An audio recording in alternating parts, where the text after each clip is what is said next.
हित चतुर्वेदी जी। सिखा दूं।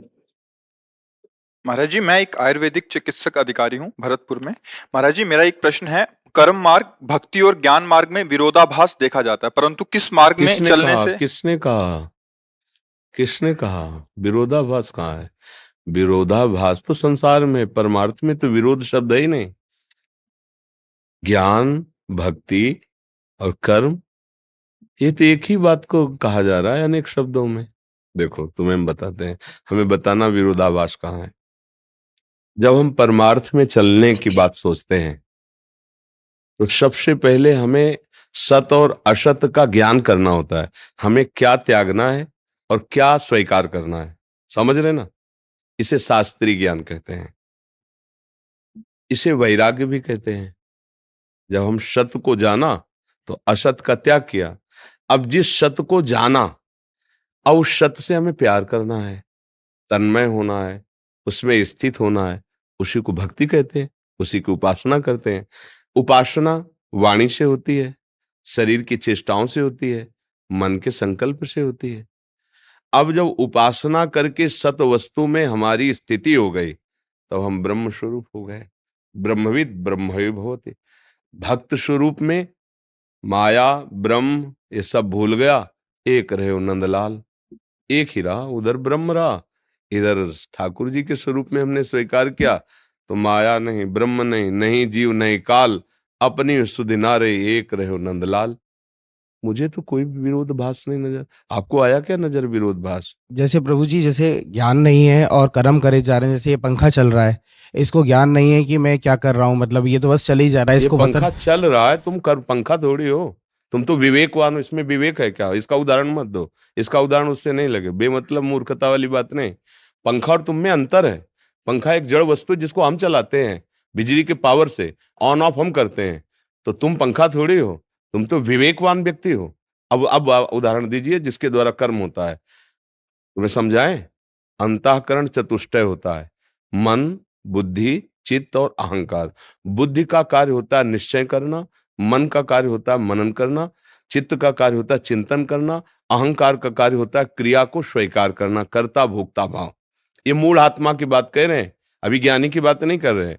अब हमें बुद्धि से निश्चय करना है कि किसे क्रिया विधान कहते हैं और किसे क्रिया निषेध कहते हैं। तस्मात् शास्त्रम प्रमाणम ते। कैसे जानोगे? तो सत्संग कीजिए, शास्त्र स्वाध्याय कीजिए, उससे पता चलेगा कि क्या कर्म करना चाहिए और क्या कर्म नहीं करना चाहिए। अब जब जान गए कि जो नहीं करना है उसका त्याग करना है और जो करना है उसकी उपासना करनी है, उसी में हमें अनुराग प्राप्त करना है, तो वही जो करना चाहिए उस कर्म को जब हम करते हैं तो हमारे अंदर का अहंकार निर्मल होता है। तब हमारा भाव खत्म हो जाता है कि मैं करता हूं। उसको दिखाई देता है कि तीनों गुणों के द्वारा गुणानुगुण वर्तन्ते मनुष्या पार्थ सर्वसा।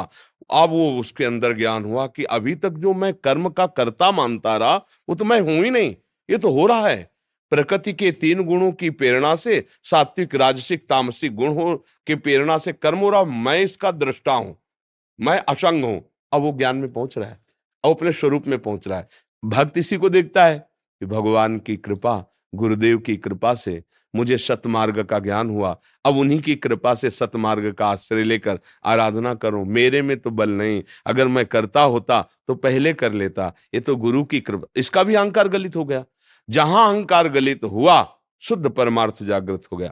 अहंकार विमूढ़ आत्मा करता हमिति मन्यते। मैं ऐसा करता हूं, मैं ऐसा करूंगा, मैंने ऐसा किया, ये अहंकारी मूढ़ आत्मा का वचन है। इसमें विरोधभास कहाँ है? हमें विरोध बताओ। आपको लग रहा है विरोध?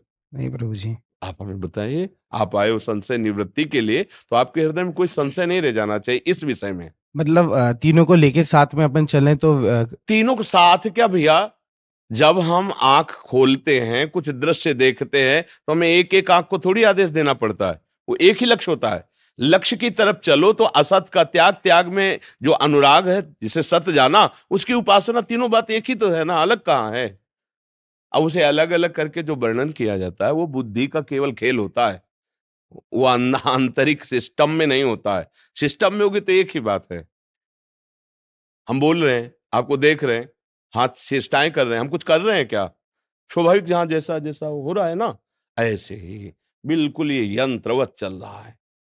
अब थोड़ा मतलब अभी आप मानसिक धरा पर बात कर रहे हैं, थोड़ा आध्यात्मिक धरा पर आइए, फिर उससे बात करो, फिर आगे चल करके कुछ कुछ हमें आज तक अलग नहीं लगा है, कुछ नहीं लगा, कोई संप्रदाय, कोई महापुरुष के वचन, वहां से जहां से वो बोल रहे हैं वहां खड़े हो जाओ, बड़े महापुरुषों की, तो आपको एक ही बात दिखाई दी, कुछ अंतर नहीं है, कुछ अंतर, हमें कहीं अंतर नहीं लगा। दोनों मार्ग के हम पथिक रहे हैं, ज्ञान मार्ग के काशी से और प्रेम मार्ग के वृंदावन के। दोनों दिव्य अपनी चरम सीमा का, अगर ज्ञान का तो बोध स्वरूप समुद्र है काशी विश्वनाथ भगवान का, और अगर प्रेम तो प्रेम समुद्र है वृंदावन। मुझे कहीं अलग नहीं लगा। आपको जब अलग लगे तो हमसे आके पूछ लेना कि यहाँ अलग लग रहा है, तो हम आपको बता देंगे। समझ में आ रहा है जी?